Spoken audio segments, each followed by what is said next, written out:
Selamat pagi Pak. Pagi Bu. Bahagia sekali rasanya saya bisa memenuhi undangan Bapak hari ini. Kebetulan kemarin katanya Bapak ingin mengunjungi saya. Ya. Jadi apa yang ingin kita obrolkan atau kita bicarakan hari ini kira-kira Pak? Begini Bu, biasanya akhir-akhir ini di lokal saya itu kelihatannya siswa-siswanya kurang aktif ketika saya masuk belajar. Hal itu yang ingin saya bicarakan sebenarnya. Baik. Tujuan atau goal kita setelah pembicaraan kita hari ini apa Pak? Tujuannya saya mau nanti ada semacam diskusi atau gagasan yang tujuannya supaya pembelajaran saya nanti yang saya lakukan itu bisa lebih aktif. Karena sebelumnya saya merasa melihat siswa itu cenderung tidak aktif, hampir kebanyakannya. Jadi tujuannya itu. Jadi tujuan pembicaraan kita ini adalah mengembalikan keaktifan belajar anak khususnya di mata pelajaran bahasa Inggris ya Pak. Karena selama ini aktif tapi belakangan ini agak mundur atau kurang aktif. Baik, itu adalah tujuan pembicaraan kita hari ini. Kalau begitu, bolehkah saya mengetahui apa penyebab dari ketidakaktifan anak atau siswa di kelas Bapak belakangan ini? Silakan Pak. Saya melihat anak-anak bosan mungkin. Bosan dengan cara saya mengajar.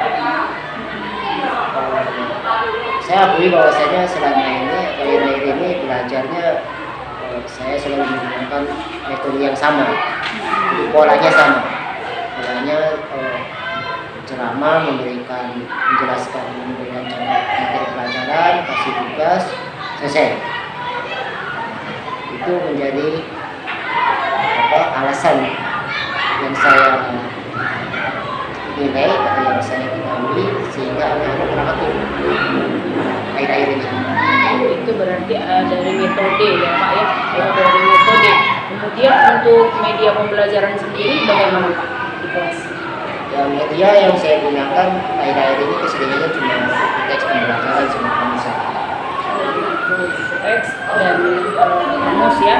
Baik, berarti dari segi metode yang kamu Bapak gunakan adalah metode ceramah. Dan Bapak itu adalah salah satu penggagas atau penyebab anak-anak tidak aktif. Metode ceramah yang seperti apa yang Bapak maksudkan Bapak laksanakan di kelas?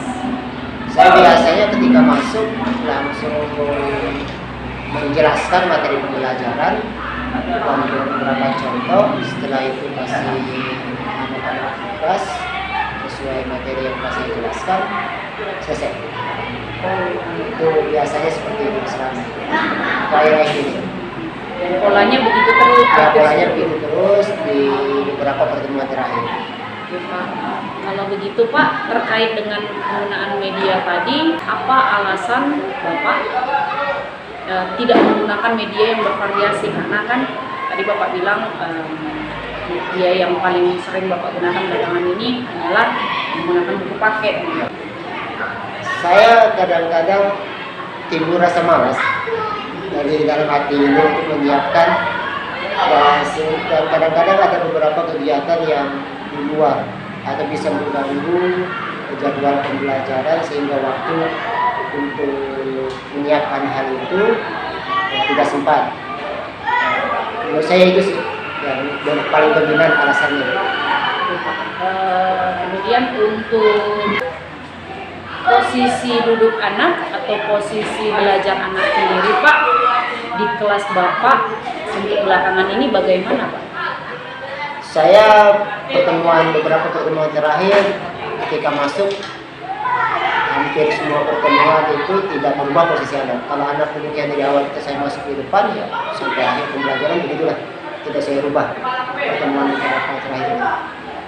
Oh gitu ya Pak. Dan posisi duduknya itu berbaris. Ya seperti biasa ketika dia masuk ke belakang gitu, barisan. Ya Pak. Apakah menurut Bapak itu membuat Bapak nyaman dalam mengajar? Ya selama ini karena metode saya ceramah tidak memerlukan mereka pergerakan nyaman-nyaman saja, cuman beberapa pertemuan terakhir, 2-3 pertemuan terakhir ini mereka kelihatan mulai ngantuk, jenuh, bosan. Ya, bisa jadi pelajaran saya kan biasanya di pertengahan sama akhir pembelajaran, jam pembelajaran di hari itu mereka sudah capek dari awal atau sudah jenuh dari awal. Ketika dengan saya dengan posisi yang sama dari pagi sampai siang, ya wajar saja sih kalau mereka merasa bosan dan jenuh. Bosan, jenuh, jadi akhirnya berimbas ke Keaktifannya tidak ada. Kalau begitu Pak, adakah strategi yang Bapak ingin lakukan supaya mereka ini jadi lebih aktif di kelas? Ya, saya mau mencoba hal-hal baru yang ingin dilakukan di pembelajaran nanti. Paling tidak metode ceramah saya sebelumnya itu dikurangin. Metode ceramahnya dikurangin, mencoba mereka memancing siswa untuk berbicara. Saya akan mencoba untuk membuat mereka dalam berkelompok, sehingga dalam kelompok itu ada diskusi antara mereka. Begitu ya Pak. Jadi penggunaan metode ceramah yang mulai bisa dikurangi, kemudian digantikan ke dalam metode diskusi. Dalam metode diskusi yang Bapak bicarakan tadi, adakah strategi khusus lain atau hal-hal lain yang bisa Bapak lakukan sehingga mereka bisa jadi lebih aktif begitu di kelompok? Saya akan mencoba ketika dalam mereka diskusi dalam beberapa kelompok, jadi siswa dan sekelas itu akan dibagi menjadi 3 atau 4 kelompok. Nah, di dalam kelompok itu saya akan mencoba memancing mereka supaya masing-masing anggota kelompok itu punya perannya masing-masing. Jadi tidak tertumpu pada 1-2 orang dalam kelompoknya, dengan memberikan istilahnya konten atau tugas sesuai dengan masing-masing, sehingga tugas itu akan memancing setiap kelompok berpartisipasi. Jadi saya akan mencoba dalam proses pembelajaran nanti, karena materinya teks naratif, mencoba beberapa gambar, memberikan gambar dan juga menyusun beberapa kalimat menyesuaikannya dengan gambar, sehingga setiap anggota kelompok itu bisa punya peranan. Berarti dari peranan atau dari kegiatan aktivitas yang mereka lakukan diharapkan jadi lebih aktif mereka dalam pembelajarannya Pak ya? Oke, baik. Saya bisa membayangkan itu pasti luar biasa Pak, terutama kalau seperti Bapak bilang tadi, Bapak juga akan membuat dalam kelompok-kelompok kecil, artinya setiap anak pasti akan bekerja maksimal untuk kelompoknya dan akan kelihatan gitu ya Pak ya, siapa yang diam dan siapa yang bekerja. Oke. Adakah penggunaan media di dalamnya atau bagaimana? Media, alat-alat yang bisa saya gunakan nanti lengkap sama proyektor, juga otomatis dari sebuah teks naratif. Penggunaan media juga di dalamnya. Maka ketika pembelajaran yang Bapak maksudkan tadi terjadi, harapan yang Bapak atau keinginan yang Bapak tuju atau yang harapan yang ingin Bapak capai apa? Yang pertama, saya pengen meningkatkan aktifan siswa. Paling tidak kalau kemarin 2-3 orang atau 5 orang siswa yang aktif, lebih dari itu dulu. Ya, syukur-syukur bisa sampai 70-80% siswa aktif, dan juga dalam ketuntasan menyelesaikan hasil belajarnya bisa lebih maksimal. Kalau kemarin itu secara individual dengan cara berdiskusi kelompok bisa lebih cepat dalam menyelesaikan ketuntasan belajar. Jadi mereka bisa saling tanya, saling membantu. Jadi ada pelibatan tutor sebaya juga di dalamnya Pak? Ya, nanti di dalam setiap kelompok saya coba akan petakan siswa-siswa yang berpengetahuan lebih dengan siswa-siswa yang belum, nanti itu akan dicampur. Saya mencoba memetakan setiap kelompok. Terima kasih Pak untuk dukungan yang Bapak butuhkan atau hal-hal apa saja yang akan mendukung kesuksesan strategi yang sudah Bapak susun tadi. Pertama tentu alat media pembelajaran seperti laptop dan proyektor, kemudian juga rencana pembelajaran yang saya siapkan, dan juga mudah-mudahan listriknya itu tidak mati, karena itu kan akan menjadi penyebab juga dari rancangan yang saya susun di awal ketika listrik mati. Untuk mengatasinya saya juga mempersiapkan potongan kertas bergambar, cerita bergambar menjaga, walaupun nanti kedua-duanya itu saya gunakan, proyektor dan sebagainya itu tetap digunakan kertas bergambar itu, potongan itu. Nah kalau misalkan lagi listrik mati, kertas bergambar ini menjadi solusi. Luar biasa sekali, strateginya benar-benar terlihat sudah direncanakan dengan sangat matang. Kalau begitu Pak, kapan waktu yang Bapak pilih untuk strategi ini dilaksanakan? Hari ini saya ada jadwal mengajar yang ketiga keempat, nanti ada jadwal mengajar. Jadi hari ini saya laksanakan. Oke Pak, kalau begitu, kalau memang hari ini kebetulan juga saya ada waktu, saya nanti minta izin di dalam kelas Bapak, saya akan melakukan observasi untuk melihat apa-apa saja yang terkait dengan pelaksanaan kegiatan pembelajaran yang tadi sudah Bapak rencanakan. Apakah diizinkan Pak? Oh, dengan senang hati Bu, diizinkan. Baik Pak, terima kasih atas kesempatan yang Bapak berikan. Ya, sama-sama. Demikianlah percakapan praobservasi untuk kegiatan supervisi akademik berbasis coaching dengan Bapak Ahmad Jalaluddin, guru mapel bahasa Inggris di SMP Negeri 32 Batanghari.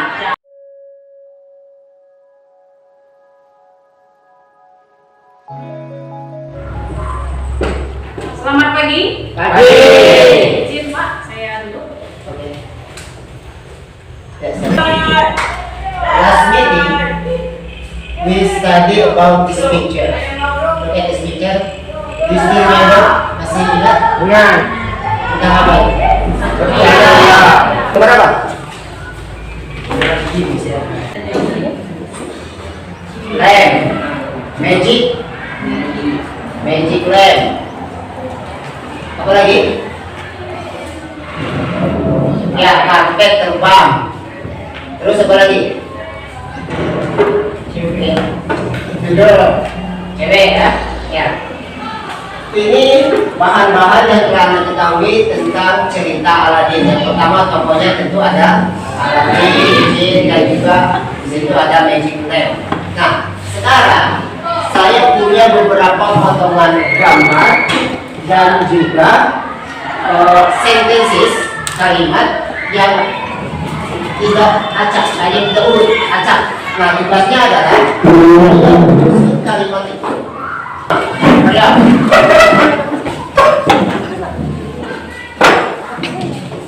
To their circle, lingkaran. Oke. And then circle. Akan sini ada sebelum. Kita akan pilih anggotanya. Excuse. Putar tangannya. Semuanya putar-putar. Jalan. When I say 3, ketika saya bilang 3, choose your friend, one of your friend. Dan paling banyak suaranya, they will be your channel. Okay? Are you ready? Okay. 1, 2, 3. Okay. Yes, the channel take this one by one. Channel check person, check. Hey, take one. Take one.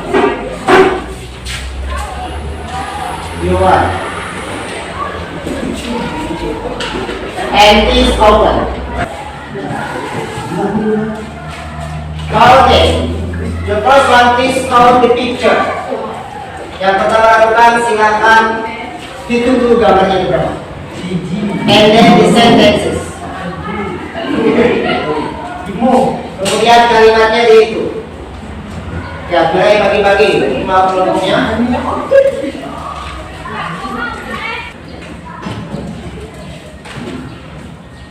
Oke, ini dua-dua pas. And this one? Ayo, kurang ya. Cek.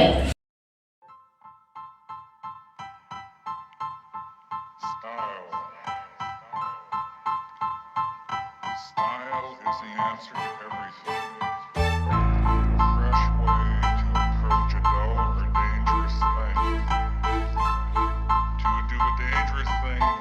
Style is what I call art.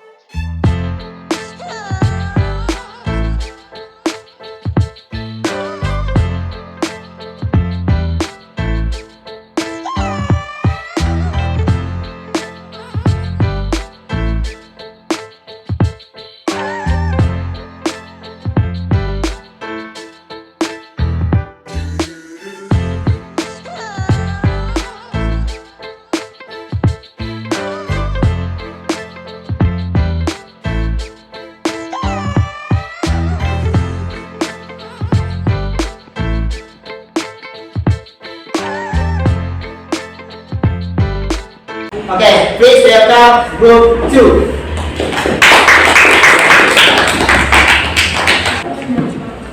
Assalamualaikum warahmatullahi wabarakatuh.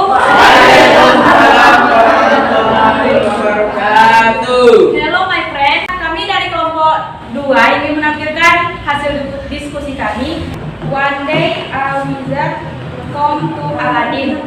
He said, bring me talent inside this hall and I give you some money. Oke, yang keduanya dia bilang one day a wizard came to Aladdin. Suatu hari, the wizard came to Aladdin. Kemudian apa? Dia bilang, bring me the lamp. Ambilkan saya lamp. What is lamp? Lampu ajaib. He doesn't know at the time. Inside this hall and I give you some money. Ya. Assalamualaikum warahmatullahi wabarakatuh. Oke,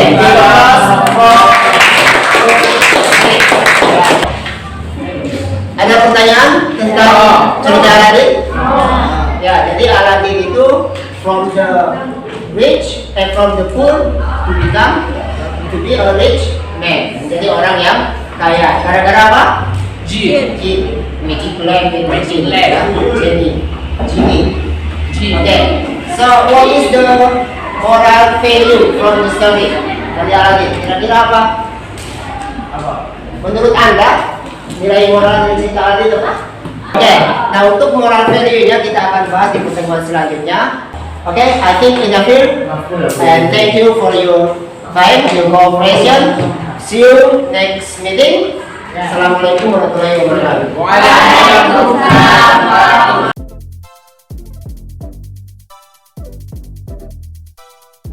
Selamat pagi Pak.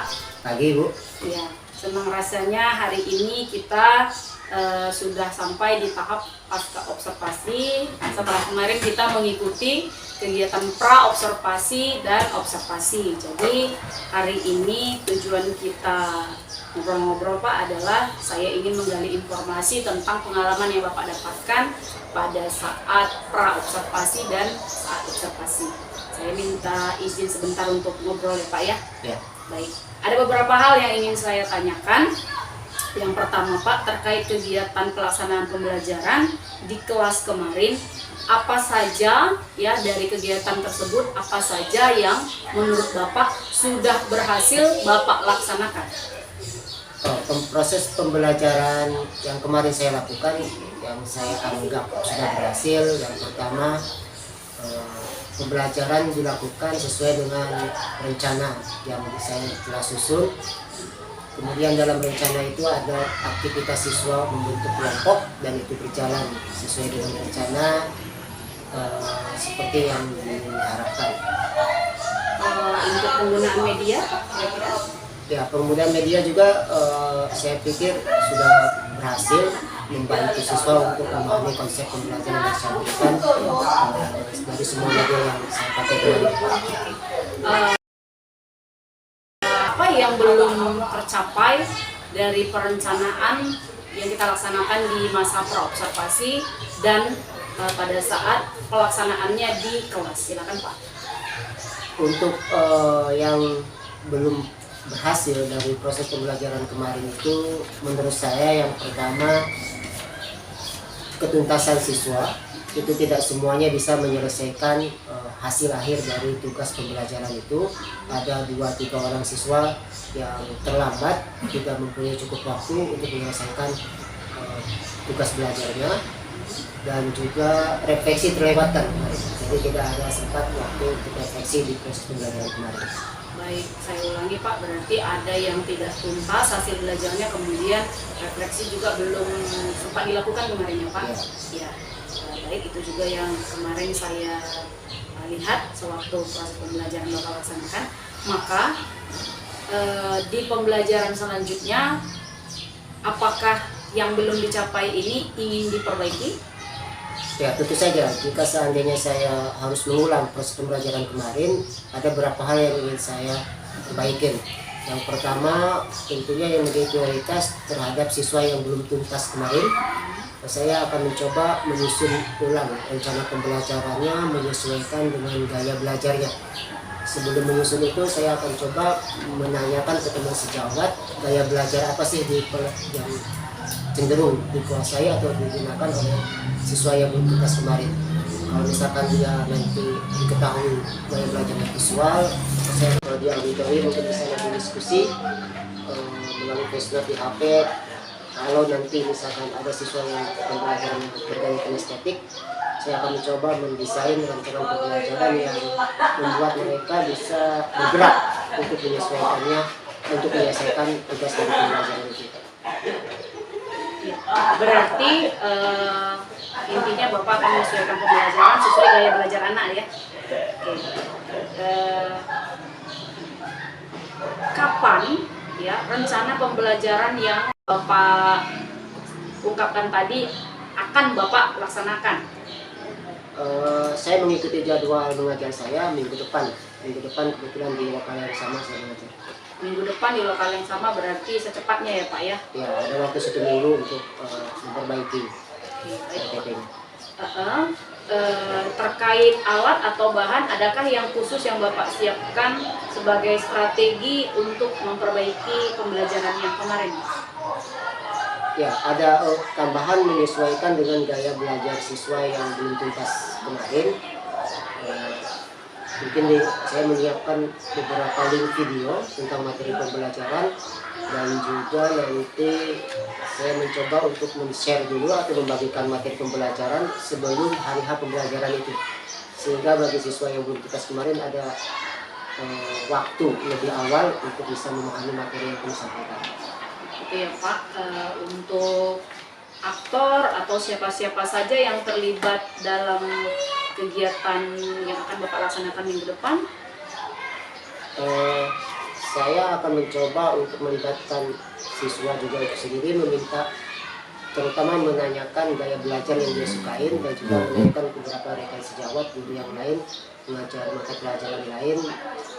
Siswa-siswa yang belum tuntas ini cenderung gaya belajarnya seperti apa. Dan dari masukan itu saya akan coba meramu sama perbaikan untuk RPP. Baik, terkait strategi Bapak akan menyiapkan ya sudah saya dengar RPP, kemudian Bapak akan coba seperti memetakan gaya belajar anak ya Pak sebelum dilakukan pembelajaran itu sendiri. Saya pikir itu luar biasa, dan saya tunggu juga ya Pak perbaikannya di minggu depan. Siap. Maka yang terakhir sebagai penutup dari kegiatan coaching kita hari ini, saya ingin menanyakan apa perasaan Bapak terkait kegiatan yang sudah kita lakukan dari observasi itu sendiri, kemudian sampai saat ini kita sudah melakukan pasca observasi. Silakan Pak. Ya, yang saya rasakan tentu ini hal yang bagus, dan juga merasa senang. Kenapa? Karena dengan proses ini saya mengetahui apa keberhasilan, kelemahan, dan proses pembelajaran yang telah saya lakukan. Dan tentunya ini menjadi masukan yang baik buat saya untuk perbaikan proses pembelajaran ke depannya. Baik, terima kasih atas waktunya Pak, dan terima kasih atas keterbukaan Bapak terkait kegiatan supervisi akademik berbasis coaching kita hari ini.